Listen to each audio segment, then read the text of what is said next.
And I would now like to introduce Gabriela Cabezas, fruit and vegetable market analyst here in Tridge. So yeah, Gabriela, go ahead. Hello, everyone. As JC mentioned, my name is Gabriela Cabezas. I'm a food and vegetable global market analyst here at Tridge. So thank you for joining us today for this first webinar. So as you know, today we will be discussing Ecuadorian and Latin America industry for bananas. So if you have any questions, please type it in the chat and we will be answering some of them at the end. So let's start with a quick introduction of the banana market in Ecuador. So Ecuador banana market is so important for the country because Ecuador is the main banana exporter in the world and holds a 22% market share, reaching 3.7 billion exports yearly. It has become extremely important for Ecuador because it represents 2% of the country's GDP and also 15% of the agricultural GDP. So with those values in mind, you can figure how important it is for the Ecuadorian families and industry and the economy as well. So let's dive into what happened in 2021. Ecuadorian banana exports had been really stable in the past, reaching record high exports in 2020 of over 7,265,000 million metric tons. So unfortunately, that's changed in 2021, and that was not the case, having an export decline of 3.41%, which is equivalent to 240,000 metric tons decrease in export. So what happened with all the remaining bananas that Ecuador was not able to export? So despite having a 5 to 6% drop in production due to frost, due to volcanic eruptions, due to phytosanitary issues, we still had an oversupply of bananas. Just as a fun fact, Ecuador is a very small country, but we do have three sections. We have the coast region, we have the mountain region, and we have the jungle region. So having these three regions make the climate very volatile and it changes often. So we have, as we mentioned, volcanic eruptions, weather issues, that this all affect the production of our crops, including banana. So getting back to our exports, who are our main importers? So on the bottom right corner, we can see some of the trade flows that Ecuador has with Germany, China, Italy, Argentina, within others that we will shortly discuss more in depth, some of them. So what happened in 2021? Some highlights that we can mention before we dive in a little more. So there was a demand decrease in a lot of countries. For example, we had a demand decrease in Germany with a 10% decrease, Belgium with less than 1% decrease, France with a 64% decrease, and Italy with a 17% decrease. And adding all those up and many other countries that decreased their exports, this affected the quantity of bananas exported from Ecuador. So according to Arcobananek, which is an organization of Ecuadorian producers here in Ecuador, there was a decrease in China, but the currently published data for 2021 does not represent that decrease. So we will have to wait for official data to be released in order to figure out if this decrease in exports to China was actually representative for the exports in Ecuador. So additionally, 2021 was very atypical. As we all know, COVID has been affecting every industry around the world, including the agricultural industry. So due to COVID, prices were extremely low and there were container problems. We had shortages in containers that prevented exports. So who are the top importers of Ecuadorian bananas? First of all, we have Russia. Russia is our largest importer and holds about 10% of the 20.1% of the market. I'm sorry. Russia has been very stable throughout the years, and it tends to do business mostly with small and middle-sized growers, which is a great opportunity for our smaller farms here in Ecuador. Our second largest importer is the United States, which is actually the largest global importer of banana, and it holds 9.8% of the export market in the Ecuadorian banana industry. So the US is heavily dominated and monopolized by large players like Dole, Del Monte, and Fifels, which means that the price they try to negotiate with our farmers is definitely lower than any other industries. We have also two very important regions that are importing from Ecuador. We have Europe that imports in the countries of UK, Spain, France, Germany, the Netherlands, and Belgium. And Europe is the biggest market for organic bananas. Organic consumption has been growing in the world, and the imports of organic bananas have also been increasing, which is a great niche in the market for Ecuadorian producers to start having these organic products available. So in terms of Asia, even though it's a very far destination, countries like South Korea, Japan, China are big importers of Ecuadorian bananas. China has a very unstable demand, unfortunately, because it fluctuates a lot, and the price also fluctuates, reaching low levels such as $2 per box, because they find good banana production in countries like Philippines with more affordable prices. So they demand Ecuadorian producers to meet those prices as well. So some of the current target markets that we have been growing. You see the size I'm changing something now. You probably see what I'm doing.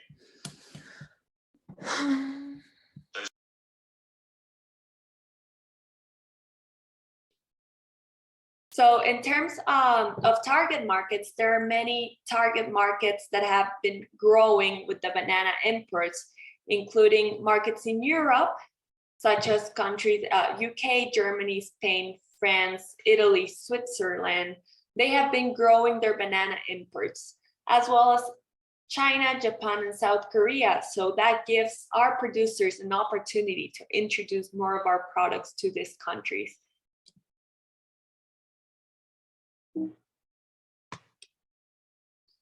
So let's dive into what happened during 2021.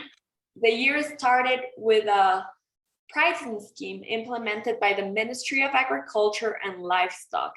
This pricing scheme was supposed to be more flexible, more affordable, in order to promote a bigger export share in the world of Ecuadorian bananas. But unfortunately, that didn't happen. As we discussed, there was a decrease in exports. So the pricing scheme consisted of on two different strategies. The first strategy was a variable pricing scheme, which went from $4.50 to $6.90.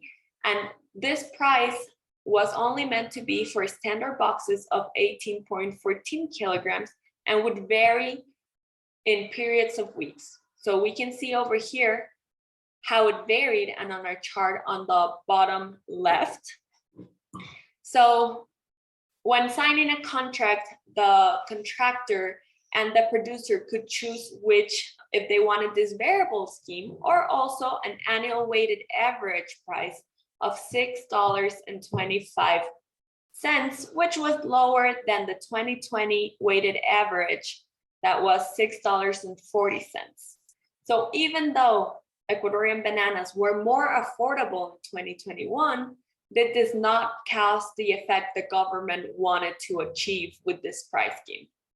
Producers can also decide to sell their product with a spot price in the international market, meaning that whatever is left and they have not allocated this supply on contracts, they can sell on the international market price at the moment. But usually Ecuadorian exporters decide to go with a contract due to the highly regulated banana industry here in the country. So that pricing scheme only applied to the box sold directly from the producer, but the banana price changes according to the banana value chain. So the banana value chain is divided as follows. As you can see over here, we have 20% allocated to the production and packaging, which includes plantation to packaging, the washing, the sorting, the collecting of the crop. So then we have the export, which only represents 4% of the final value of bananas, which includes the quarantine, the value for exporting this banana, which is usually not high in Ecuador. And then we have the imports, which holds at 24% of the value of banana. And this varies a lot because it depends on the import taxes and fees the country importing holds for this type of products. And there we have also the quarantine, just to make sure the product is safe and doesn't have any disease that will enter the importing country.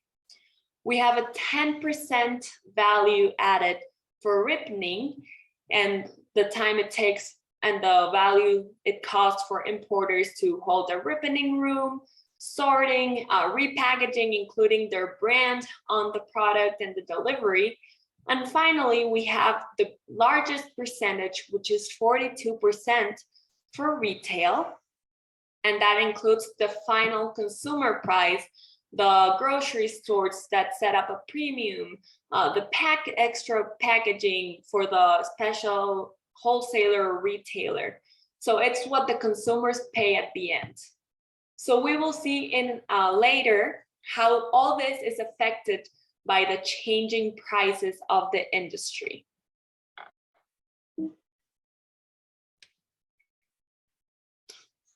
So in 2021, we could see that there was a decrease already in the exports since the first semester, as we had a 4.55% decrease, which represented over $9 million decrease in exports. And then when the year ended, there is a prediction that it ended with 3.41% decrease. As I mentioned earlier, official values have not yet been reported, but according to Arco-Bananek, this is the approximate value of the percentage decrease.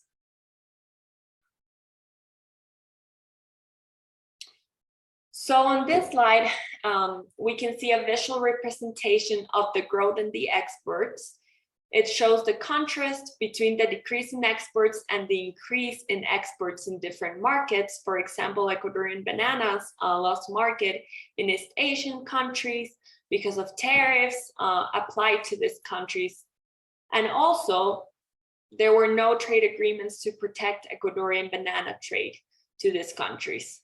So we will soon analyze other reasons that might have affected this decrease in demand in the different countries. But in terms of an increase in countries, we can see Africa increased imports, US increased imports, Eastern Europe and Southern Cone as well. And these increases can be considered, as I mentioned earlier, as an opportunity to introduce more product during this year. So what factors are affecting the exports? First of all, we have the decrease in demand, as we have already mentioned during this presentation. Many countries decreased this demand. But what happened what caused this decrease in demand? So the main thing was an increase in the production and freight costs. So there was an increase in the price of fertilizers, and this was a global increase, but also affected the banana industry in Ecuador. In Ecuador, we had a 35 to 45% price increase in fertilizers. So we also had an increase in cardboard prices of 35%, which affected packaging prices, and also a 45% increase in plastics that affected packaging prices as well, and production prices, because here in Ecuador, they covered the banana crops with plastic bags in order to prevent them from being affected by and infested by insects.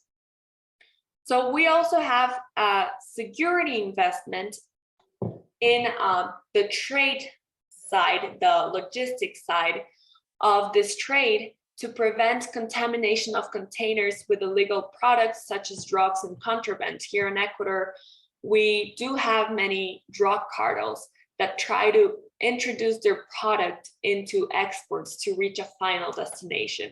So companies have to invest in security to prevent this happening and prevent legal issues on the company. So additionally, there was an ocean freight increase of 62% in its price due to a global shortage of containers. And that goes hand in hand with the supply chain interruptions because marine logistics were affected. There was no way to ship our product due to this shortage.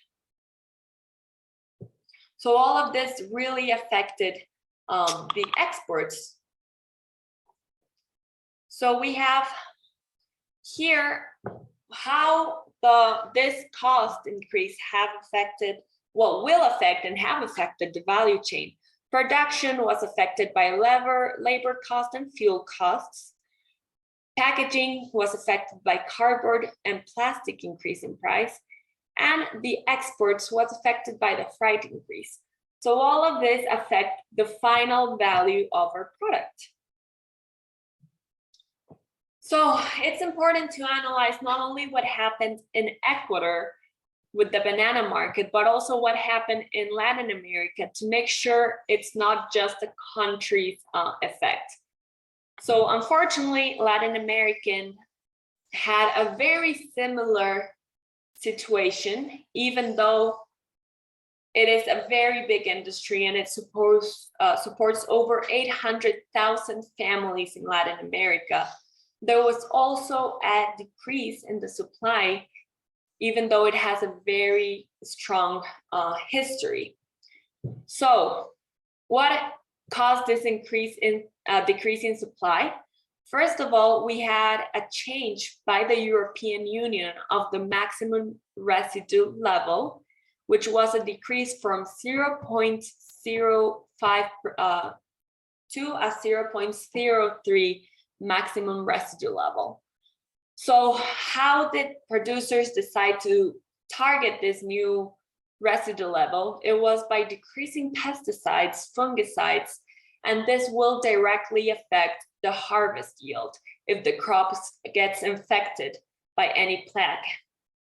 Also, due to these new regulations, producers had to start using more expensive pesticides to prevent Singatonga and other diseases to be able to comply with this new regulation. But this also caused a decrease in supply because producers were dropping the use of pesticides, causing a bigger loss in the different crops. So there was also an increase in fertilizer costs, and as in the rest of the world, which led to many producers dropping the use of fertilizers, therefore decreasing the crop yield. Also, due to COVID-19, there has been a labor shortage. As many of you know, Latin American countries are usually third world countries, and many of these countries have not been able to access the appropriate amount of vaccines to vaccinate the whole population, affecting mostly the most vulnerable cities that are the ones where usually crops are located at and plantations are located at. We also face a decrease in demand because many countries, including China, South Korea, and Japan, have increased their import tariffs. So some of them increased, for example, China by 10%, South Korea increased the tariffs by 20%, and Japan by 30%. So it became cheaper for these countries to import from producers in countries that did not face these high tariffs. Additionally, some producers decided to import from closer locations. For example, China started importing from Myanmar, Vietnam, Cambodia, Philippines, which affects a lot the final price due to the decreased price in freight. So COVID-19 also affected the demand of bananas because they were not needed as much due to the lockdown. A good example of this is the United States, where bananas are consumed a lot for lunches, professionals take their lunch for work and they consume bananas. Also, school districts buy bananas in bulk to give out to their students. But due to lockdown, these bananas were not needed, decreasing the demand.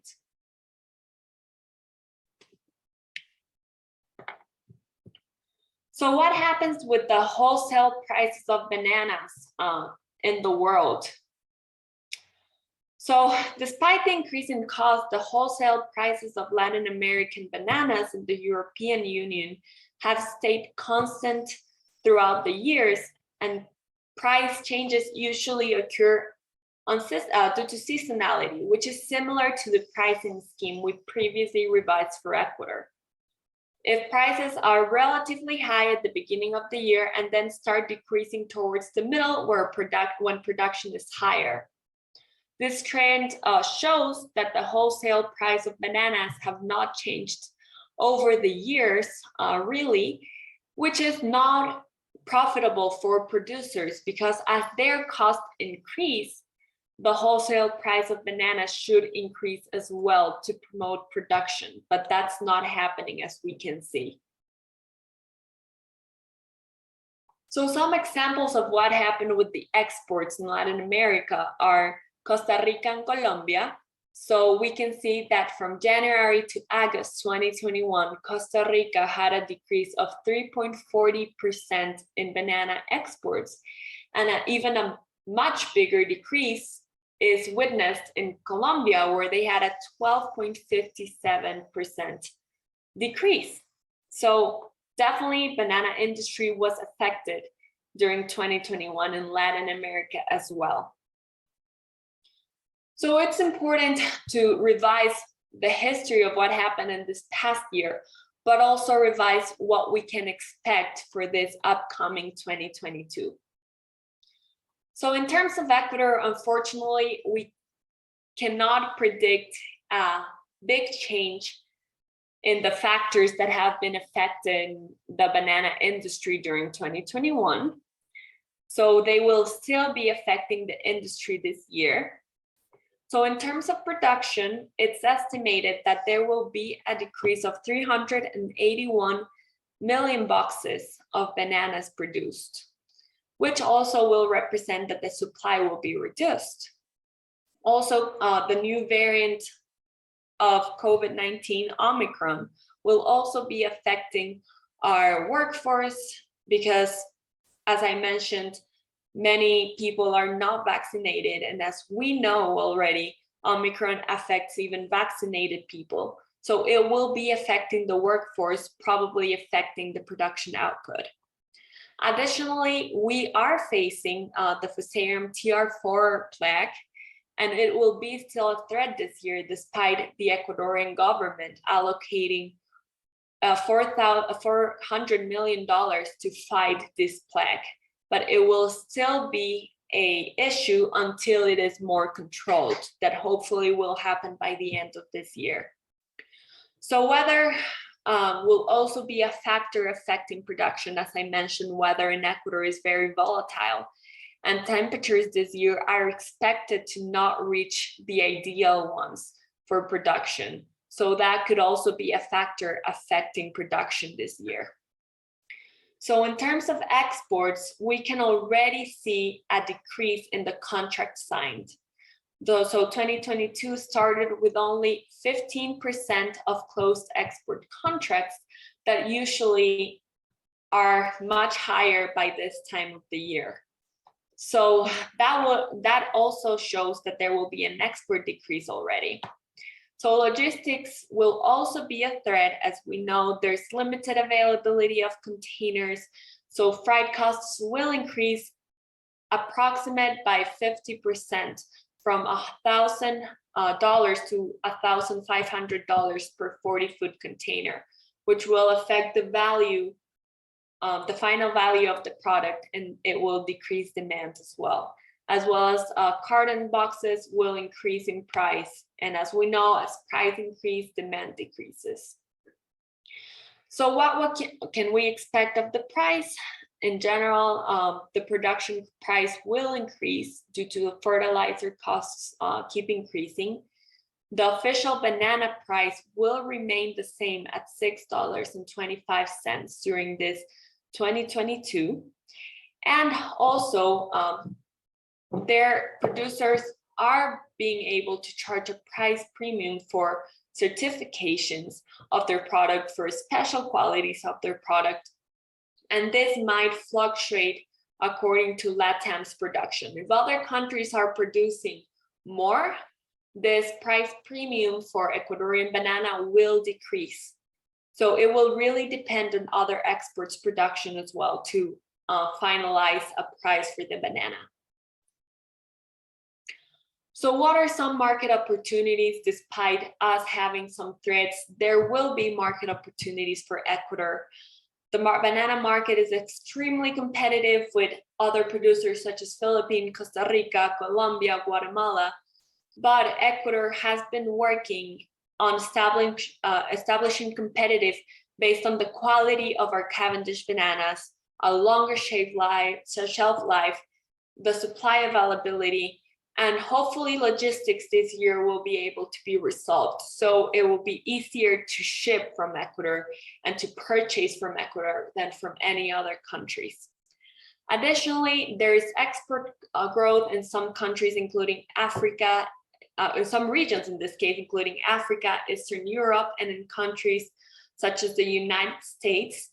And this growth in demand will definitely create an opportunity for Ecuadorian suppliers to introduce their products. So what's the outlook of the Latin America banana production?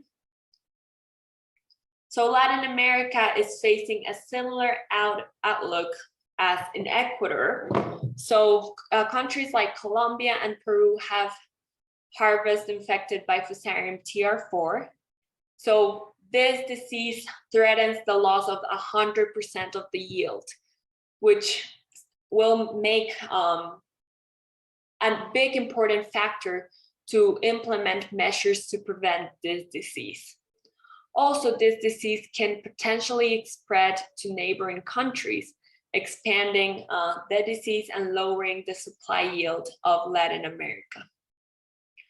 Also, low retail prices may reduce production because, as I mentioned, if the prices do not increase as the production prices increase, the earnings for our farmers will be lower, discouraging production, and many farmers have decided over the past couple of years to stop producing banana because it was not profitable for them anymore. So that might be an issue affecting the LATAM production of banana this 2022. So also the government has implemented measures to prevent Fusarium, but hopefully it will have a result in Latin America as well. Weather will also be a factor for the Latin America production of banana, as it's predicted that there will be droughts in some countries and also warm weathers that will stimulate natural disasters such as hurricane, tropical cyclones. For example, in Honduras, there was a hurricane that damaged 82% of the banana production acreage. So there's a threat of some of these external natural disasters that hopefully they will not happen, but some producers are preparing for them as we speak. So there are also some factors related to demand. As we know, some countries are decreasing their demand of bananas. For example, Latin America and China does not have an FTA that will help increase exports. So that might make China choose imports from countries, which will help them import bananas in an easier and more affordable way. As well as South Korea and Central America has a FAT that will increase potentially Central American banana imports, and that will help increase the demand of bananas. So that's a positive outlook for this 2022. And concerning freight, we still don't know what will happen with freight costs this year. The lack of containers, warehouse, and chemicals for storage of not only bananas, but many other products creates congestion on the ports and will be a major factor affecting banana exports in 2022. So in terms of transportation, COVID-19 restrictions due to the Omicron variant is spreading rapidly in Latin America, we are expecting waves of infection. For example, in Ecuador right now, we're on our peak since the beginning of the pandemic on our COVID cases, as well as in many other Latin American countries. So that will definitely affect, if borders closed, if transportation becomes an issue, that will definitely affect the exports of bananas. And also in countries such as Costa Rica, there are presidential and congressional elections in February. So depending on the taxes this new government implements and the changes in the policies this government implements, it will also reflect in the exports of bananas. So additionally, as we know, there are quarantine in international ports and also delays, and it's causing shortages of containers, causing an increase in price, and it will continue disrupting supply chain this upcoming year. So there's limited access to all of these commodities, and that will cause demand decrease from countries. For example, in China, the upcoming Chinese New Year will continue its COVID zero tolerance policy. So the Chinese crews must undergo a 14-day quarantine on board after they go through a importation period, and that will cause a delay in import of bananas as well. Therefore, a decrease in demand. So that's all I have to mention in our introduction today. Now I want to pass the torch along to our amazing panelists. We have Douglas Montiel. He's an agriculture and engineer and an engagement manager here at Tridge with us. We have Fernando Contreras, who is a commercial manager for a reputable company here in Ecuador called Firesky. And we have Juan Carlos, who is a fruit and vegetable analyst here in Latin America as well. He's based in Mexico. So I will be also interacting during this panel, but we'll hand the torch first to our panelists. Welcome you guys to this panel and to this discussion. So let me take this over, and then Gabriela, thanks for amazing presentation. It was amazing. So and thanks for introduction as well. Today we have 4 panels that we're going to talk about 3 questions that we shared beforehand. So during the panel discussion session, each participant will answer questions that were shared beforehand. So all right, let's begin. So for the first question, how will the price increases change import and export behavior? So this is, I think, very important question, and in line with what Gabriela presented. So Luis, can you go first and share your opinion? Okay, perfect. Hi, everyone. Thank you for the invitation. So basically, how will the price increase change import and export behavior? We're actually having quite some problems in the first week of 2022. Let's start with the import. A lot of import companies are just trying to mitigate risk. They are reducing volumes of importations, and they are waiting to see how the market will react to this price increase. As Gabriela already pointed out, we have carton increase, we have plastic increase, we have freight increase, we have production increase cost, and everything in the supply chain is increasing cost, but the price at destination is not changing. we have perhaps an increase due to the winter. In winter, people consume more bananas, but the overall price is still, the overall cost is still higher than the price can be handled. So right now, the spot price here in Ecuador, it's really low. It's lower than the official price, which is 620.25. So basically, we are suffering a lower demand, and the importers are just taking fewer risk than previous years. And as for the export and the farming side here in Ecuador, we're basically trying to adapt. We're asking for the government to help. What we really need is flexibility, lower tax rates, and also help from the government. As Gabriela also pointed out, we need free trade agreements with the most important markets, such as China, such as United States and Europe.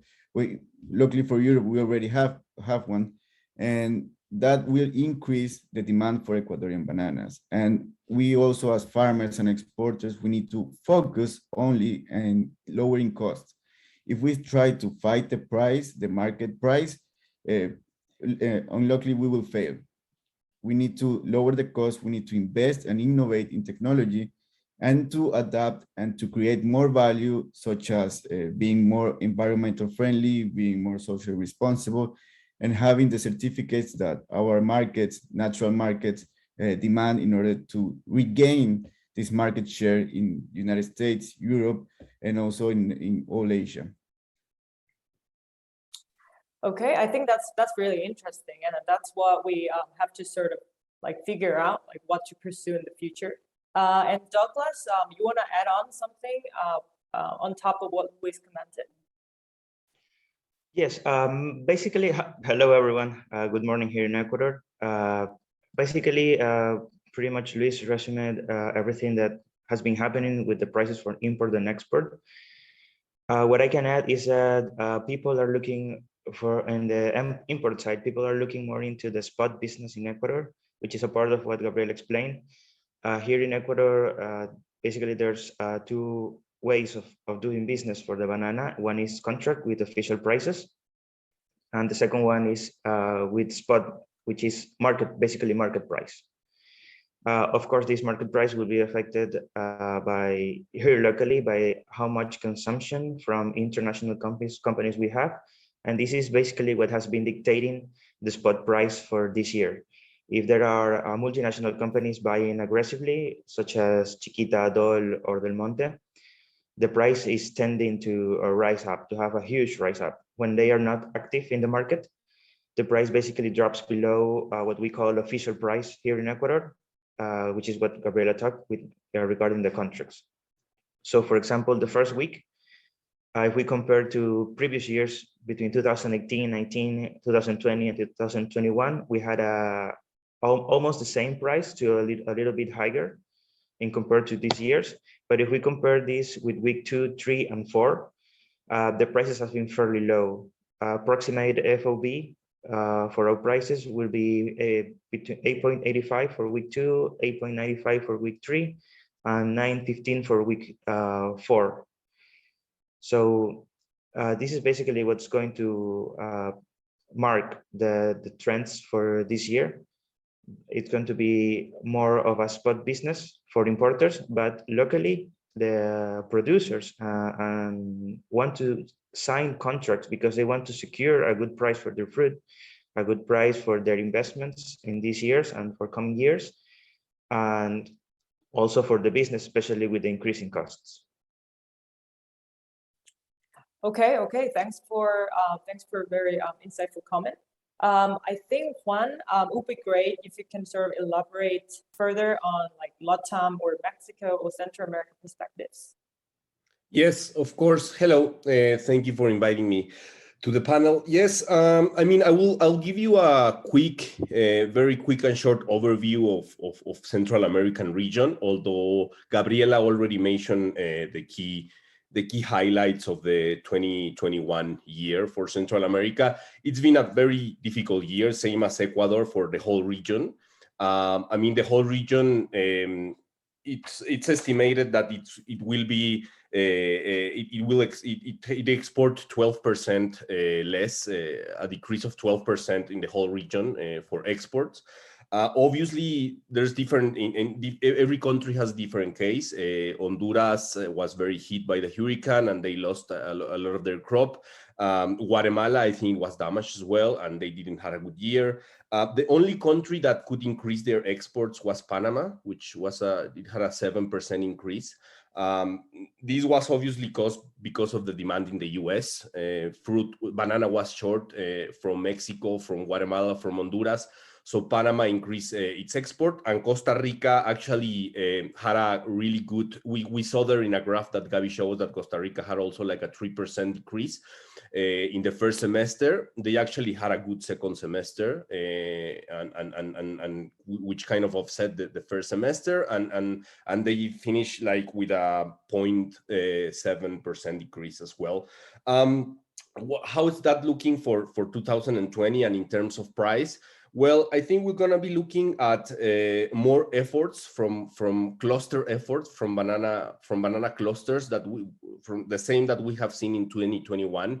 They will be pushing the spot price up, of course, with the EU and with the USA market, claiming that, of course, prices have and cost has gone up, and they will keep increasing. The freights. Packaging costs, they are not, or at least in the Central American region, they are not foreseen to go down. Actually, they will keep increasing. So we will see a lot of these efforts of the cluster of the producers to push the price up in order to get a better profit in the next year. We're also gonna see a lot of in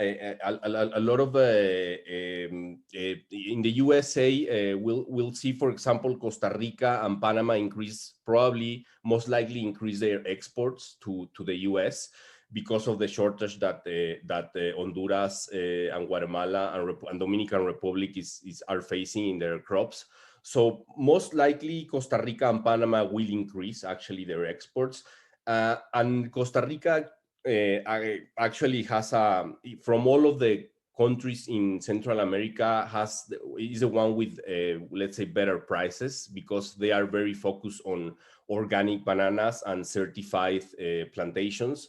So that has made the price of the Costa Rican banana going up as in the EU as well as in the US. So we will see more of that. We will see Costa Rica trying to position with a better price and trying to expand and cover those gaps that the region has left. Guatemala, it's probably has a slight recover this next year, because the production seems to be getting better, in contrary as Honduras, which crops are still very damaged.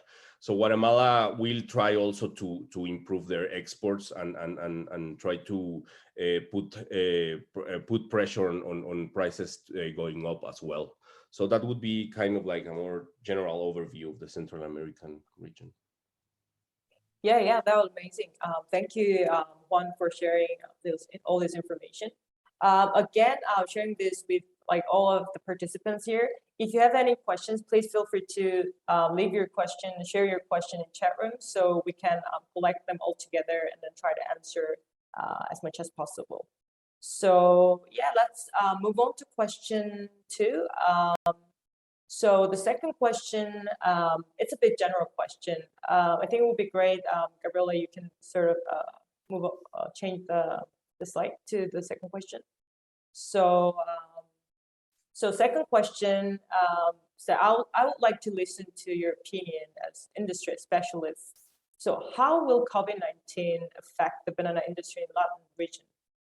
So it would be great, Luis and Douglas, you can elaborate more about Ecuadorian situation, and Juan again about Central America and Mexican point of view.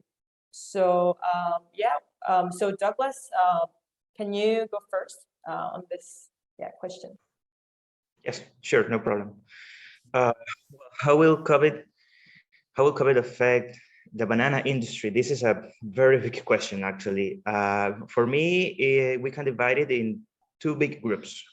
Just to have a quick resume. First will be local logistics, and the second one we could talk about international logistics. What do I mean by local logistics? It would mean availability of local transport as more cases come and go. There will be more people absent from their works, so this will affect how the logistics is handled locally. By local logistics, I also mean the availability, and this is a mix of international logistics and local logistics. This will also mean the ability of reefer containers for the producers on the cuts. And in the international side, it will be the spaces available and the rates. The freight rates has pretty much spiked this year, where the projection was actually that it was trend to stabilize, mainly because of the surge of Omicron. So far, there are some news regarding the OMS that the pandemic could slow down a lot after Omicron. This is a hopeful insight that we expect that this might turn logistics to a more balanced point, and hopefully the logistic cost could be reduced in the future for for all cargo, not just bananas, because it's affecting globally all fresh produce. And as the cases reduce and people get vaccinated or have a more immunity in their systems for COVID, we can hopefully return to a more normal life, and COVID could be treated just as flu is treated every year. Yeah. Thanks for your comment. Yeah, I do hope so as well. Luis, can you add more information on top of Douglas' comments? Yes, so basically Douglas already talked about the logistic problems, also the lack of personnel in order to work in the farms, in order to work in the container deposits. The supply chain will be affected specifically due to COVID, but I would also like to add that in the banana industry, we already have some problems. We have the climate change problems that affect not only production, we also have the problem with the selling of bananas in the destination markets. We have new social and environmental requirements from the markets. We also have the Fusarium TR4 problem, the maximum residue levels. We have, here in Latin America, we have a lot of social outbursts, social problems. So this will be also exacerbated due to COVID. So in order to face these problems, we need stability. We need let's say, to stabilize the industry in order to sell more, to gain more money, in order to let's say, solve this problem. But right now, COVID-19, the only thing that has happened is to exacerbate already the problems the banana industry had in the couple of years. So how can we face these problems? The best way to handle this is, first, let's solve COVID-19. Everybody, as Douglas said, let's hope everybody gets vaccinated. Let's get the supply chain back and running again. Freight cost, hopefully it will decrease, and then we can attack the whole problems we have in the industry. Okay, yeah. Thanks for your insightful comments. I think according to Douglas and Luis, I'm pretty sure that COVID-19 will continue to affect Ecuadorian banana industry for a while. I would like to also listen to Juan. What do you think about the Central America, Mexico banana industry will be affected by COVID-19? Yeah, for sure. I mean, I agree with both, with Douglas and Luis. I think it's very similar with what Central America region is facing with COVID this year.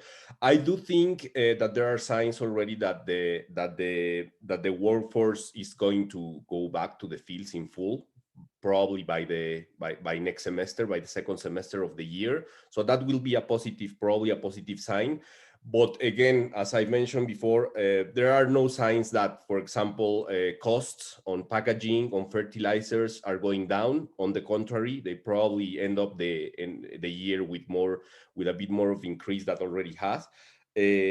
requirements also for Asia and for Europe will still, even that COVID probably will slow down through the year. I don't think any of the big markets losing or relaxing their requirements for what Gabriela has told us. I think they are not going back to the other way, at least this year. So that's another challenge that will be this year as well. And the freights as well. I don't see any signs because this is a global problem, as Douglas mentioned. It has to do with logistics in specific ports of the world. So I really don't see that the freight probably will go down. It will be also another challenge to face for producers and exporters this year.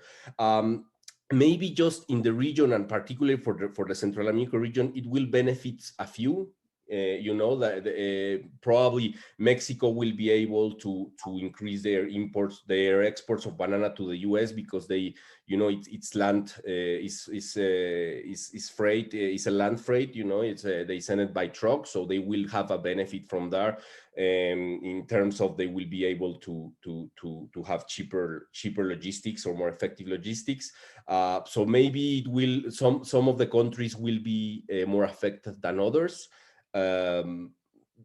Costa Rica again probably will benefit. Costa Rica and Panama will benefit from the lack of production in other main producing regions. But overall, I think it will be a year where COVID still will be the main issue. I agree with all the other panelists. It will still remain. Maybe we'll have some good news more in the second semester about more people working in the fields, going back to the fields. But in terms of cost and freights, I don't see much change. It's something that the industry will still be dealing with. Thanks for your insightful comment, Juan. I think it's really interesting to sort of compare and then finding things in common, in Ecuadorian industry and also like in terms of Mexico and Central America. So time's up actually, but let's move on to the last question and let's keep the answer short and then let's move on to the Q&A session. So the last question, I think is one of the key question that I've wanted to ask throughout this webinar. So can we move on to the next slide? So here, can we change the slide to the next slide, please? Yeah, thank you. So how will the banana market change in Latin America over the next 5 years? So based on what Gabriela elaborated, do you all think that the increase in production costs and then price trend will continue? I would love to hear first from Luis. What do you think about, based on your local industry expertise? Okay, so I want to point out that Juan Carlos already gave some good points about this. The first is there's no evidence that the cost of freight especially will decrease in the near future. Let's hope that in the second half of the year, there will be some changes, but at the moment, there's no evidence that will happen.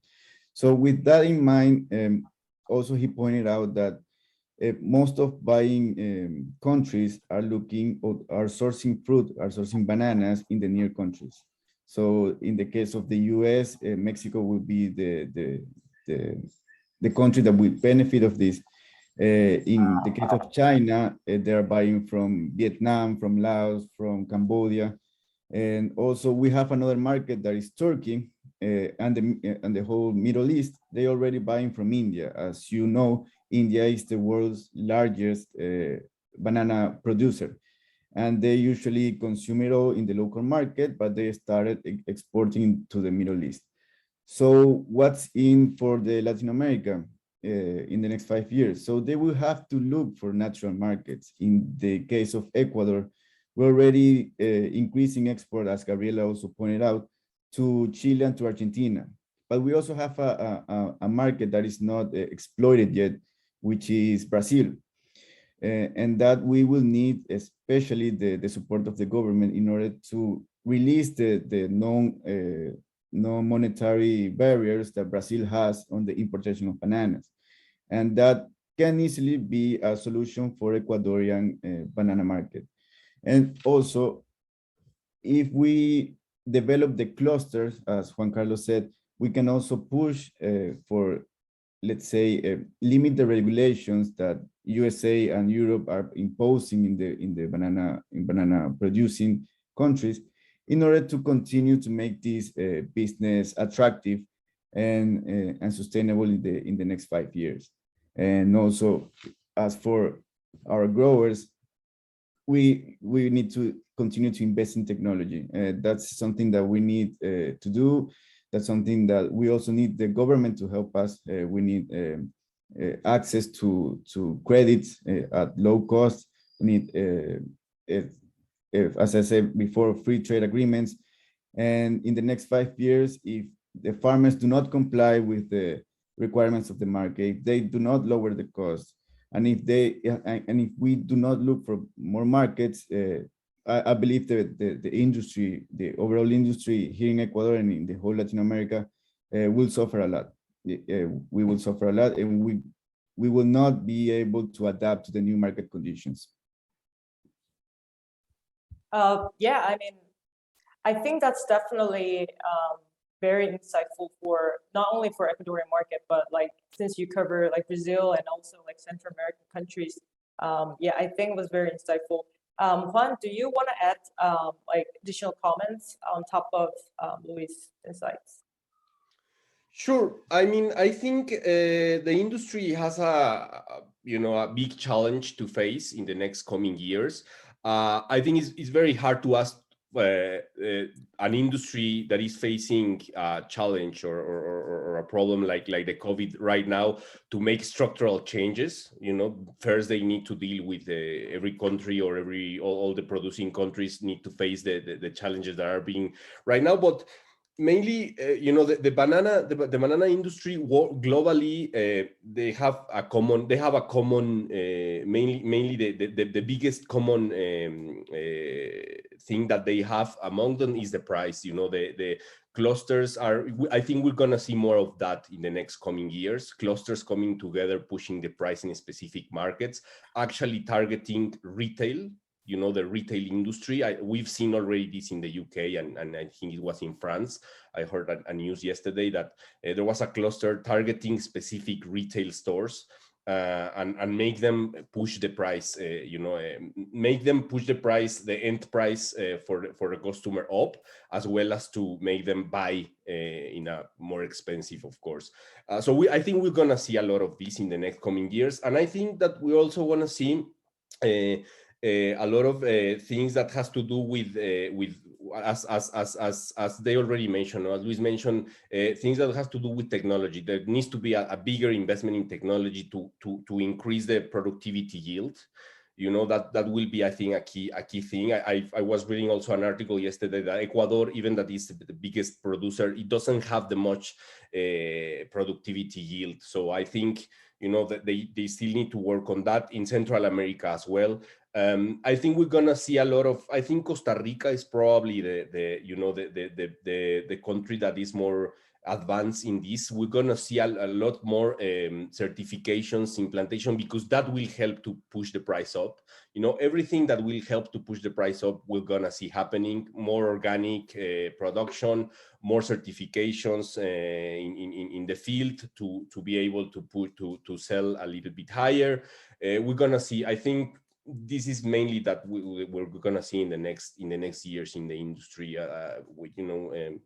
Pushing through that. Okay. Yeah, thank you, Juan Carlos. Thanks for your insightful comments. So because times are almost up, let's move on to Q&A session. So now we're going to begin answering the questions submitted. I can see 2 questions submitted, but I think due to time constraint, which we have to cover the first question. But Gabrielle, I think it would be great if you can share a question with me.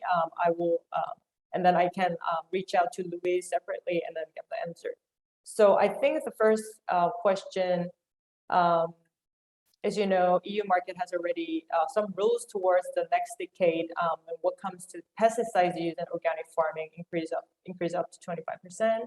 So will your market be able to comply to these rules as well? I think based on what Gabriela presented, I think you can answer. Gabriela, can you elaborate? Yeah, for sure. Thank you, JC. So I feel that it's important to mention that at the moment, Ecuador, it's already exporting the percentage of organic bananas being exported. It's 15% of the whole exports, which is, when we hear 15%, we don't hear a great number, but taking in account that this deal will happen until 2030, we have about 8 years to be able to target new markets in the European Union that will only be able to import organic products and not have plastic packaging and all of that. So the industry definitely has time to prepare for this change. If you would tell us next year you can only export organic bananas to the European Union, I would definitely say no. But knowing that we have this announcement so far ahead, I'm sure producers will start allocating a certain part of their production to prepare the land to become organic. As many of you know, it takes about 3 years for the land to be free of chemicals. So it will take 3 years. If producers start today, just in 2025, they will be able to say their product is organic. So producers will have to start working on their land at least in 2027 in order to be able to export organic bananas in 2030. Do I think it will be an easy change for producers? Probably not, because the yield will be less. But do I think it will be a change producers will have to make? 100%, because if they don't make this change, they won't be able to export their product to the European Union. So they will manage it, and they will be able to comply with this regulation and achieve the demand of organic bananas that will happen in the next 10 years. Hope this answers well, Nunu. And if you have further follow-up question regarding your question, please feel free to reach me out. So due to time constraint, I think we need to wrap up today's seminar here. So thank you, Gabriela, for your amazing presentation, and also Luis, amazing insight. Thank you so much. And Douglas, and also Juan, amazing insight. Thank you everyone for attending today's webinar. So if you have any other questions, please contact me. I reached out to every single of you with today's webinar and then presentation material. So please feel free to reach out to me. And once you leave today's webinar, you will receive a survey on the presentation and webinar we had. So we will gonna send out this survey within 2 days, and it would be great if you can provide your feedback on it. And also during the next week, I'm pretty sure that by next week, Thursday, you will receive a follow-up email with a link to view a recording video of today's webinar. So on behalf of Tridge Intelligence and Solutions Division and our presenters all, thanks for amazing presentation again, and thank you for joining us today. Have a great rest of your day. Thank you all. Bye-bye. Thank you. Bye-bye. Bye-bye.